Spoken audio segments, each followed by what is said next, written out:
Début mai, nous avons eu l'OACI qui a publié la doc 10-144 qui donne les lignes directrices pour les États concernant la gestion du coronavirus.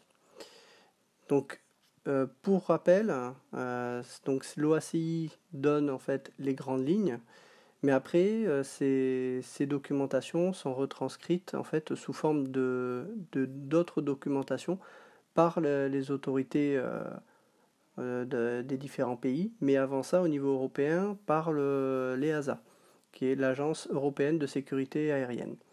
Donc l'EASA a justement publié hier un protocole concernant la sécurité du Covid-19 dans l'aviation. Donc nous allons parler un petit peu des différents points dont traite ce protocole. Tout d'abord, ce protocole de 28 pages est disponible sur le site de l'EASA, mais également d'Eurocontrol. Donc, on va déjà voir juste vite fait le sommaire. Donc, il y a des considérations générales, la gestion des passagers, que ce soit à l'intérieur des avions, mais que ce soit également dans les zones aéroportuaires. La gestion des membres d'équipage, même si ça fait l'objet d'une note plus spécifique de l'EASA. Et puis il y a également quelques annexes. Voilà, donc nous allons voir ceci avec un petit briefing PowerPoint sur lequel j'ai regroupé les différents thèmes qui sont pertinents par rapport à ce qu'on a besoin de savoir et surtout ce que l'on attendait de l'EASA, que l'on a enfin. Ce briefing va vraiment se concentrer sur les points importants de cette note.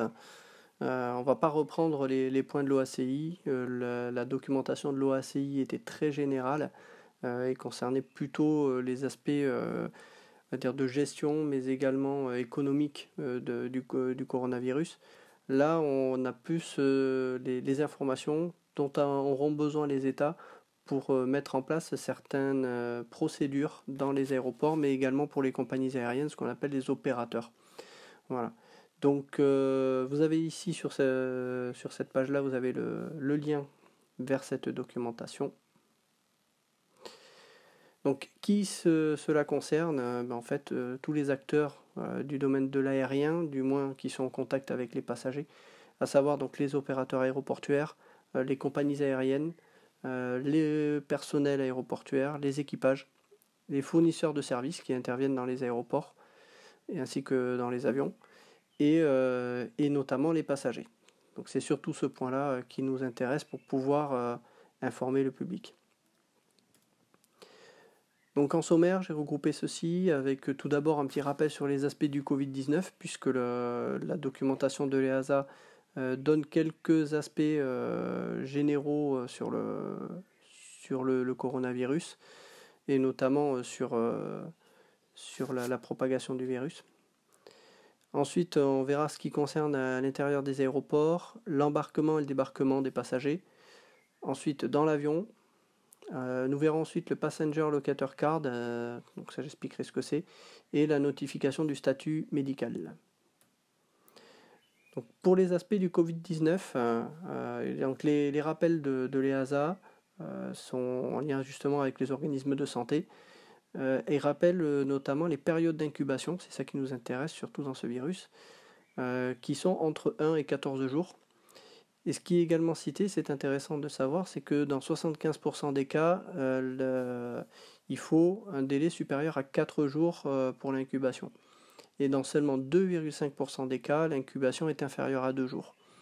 Donc on considère qu'en dessous de 2 jours de contamination, le risque de contagion est faible.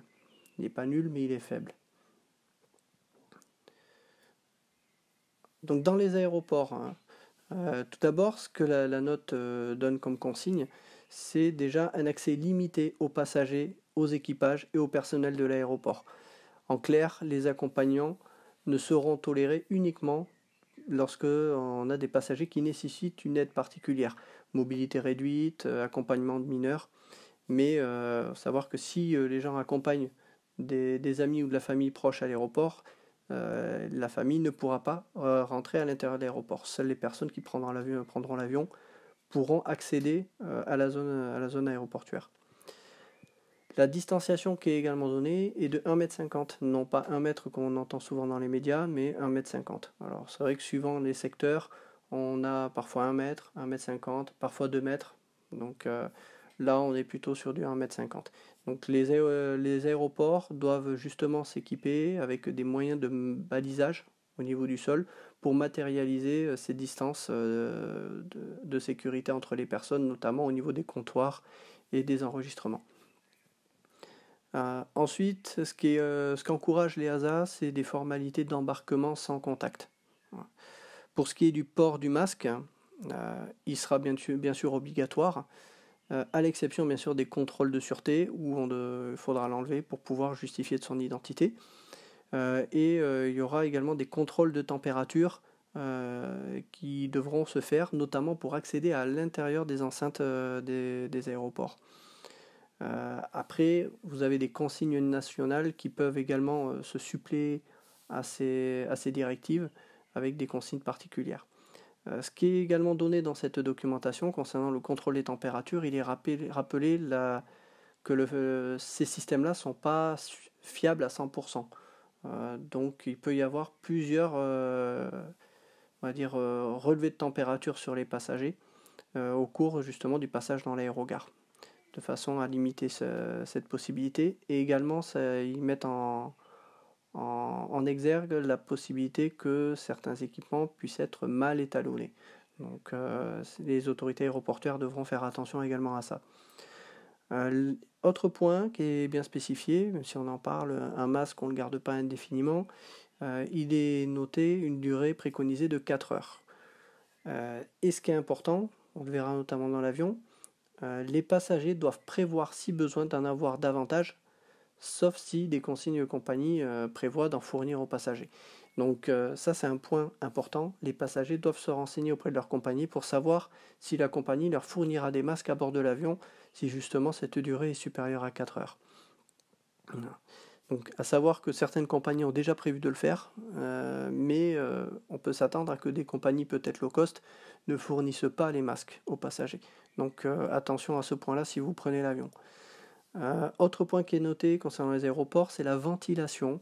Il est bien rappelé qu'on peut utiliser la ventilation dans les zones aéroportuaires, et notamment la climatisation, à une condition, c'est que déjà le renouvellement de l'air soit suffisant, mais surtout que ça n'occasionne pas de circulation d'air horizontale, de façon à ne pas transférer des particules vers des passagers. Donc que ce soit plus une ventilation vers l'extérieur. Donc que les aéroports pourront ouvrir des fenêtres, mettre en marche les climatisations, si on respecte ces consignes-là. Ensuite, l'embarquement, les compagnies vont inciter à prendre le bagage en soute, c'est-à-dire non plus en cabine. Donc ça peut être un point aussi à prévoir. Comme je disais, les masques à disposition du passager, ça c'est en fonction des compagnies. Également, ce qui va être fait en partenariat entre les compagnies et les autorités aéroportuaires, c'est de limiter au maximum le temps d'embarquement, que ce soit au niveau des enregistrements, au niveau des passages de sûreté, mais également au niveau de l'embarquement dans l'avion. Et également de mettre en place suffisamment de bus pour permettre la distanciation à l'intérieur des bus, s'il y a besoin de rejoindre les avions par moyen de bus. Après, si c'est des passerelles, là encore, il y aura des mesures pour que les passagers soient suffisamment espacés. Il y aura également, ce qui est préconisé, une mise à disposition de désinfectants à l'entrée de l'avion. Voilà. De façon à ce que les passagers se désinfectent dès l'entrée de l'avion, de préférence après avoir franchi l'échelle, donc vraiment à l'entrée de la porte. Dans l'avion, donc là c'est ce qui nous intéresse surtout, donc ce qui est rappelé aussi, c'est qu'à ce jour, aucun cas de contamination à bord d'un avion n'a été rapporté. Les gestes barrières sont rappelés et les compagnies devront donner des guides, mais également des conseils à bord des avions. Le service à bord sera minimum, de façon à limiter justement le contact. Les aérations, vous savez, les aérations que vous avez au-dessus de la tête, seront également limitées, sauf des consignes particulières de la part du constructeur de l'avion, on entend. Voilà. Les toilettes avant seront réservées à l'équipage, donc il n'y aura que les toilettes à l'arrière qui seront disponibles pour les passagers. Ce qui est préconisé aussi, c'est l'utilisation de filtres HEPA dans le système de traitement d'air de l'avion, et également une utilisation accrue des packs en high flow, c'est-à-dire en fonctionnement renforcé, de façon à renouveler l'air plus souvent. Ça aussi, c'est encouragé. Alors, il faut savoir que dans certains modèles d'avion, c'est déjà prévu, dans les A321 notamment, vous pouvez gérer ça en fonction du remplissage de l'avion, donc il est fort probable qu'on utilise les packs au maximum de leur capacité en vol, ce qui peut également occasionner de l'usure. Voilà.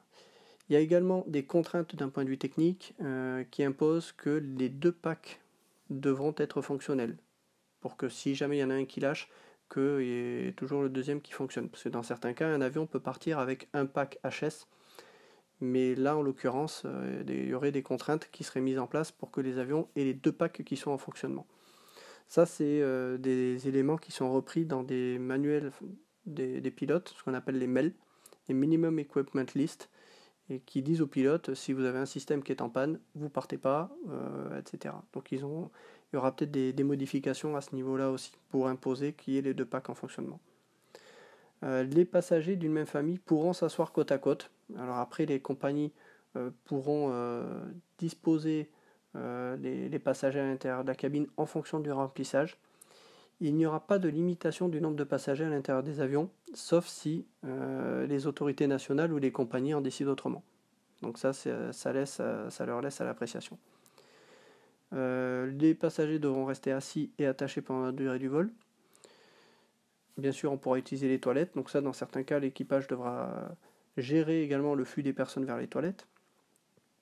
Et il est également préconisé la mise en place d'un sac pour jeter les masques usagés à bord de chaque siège. Voilà.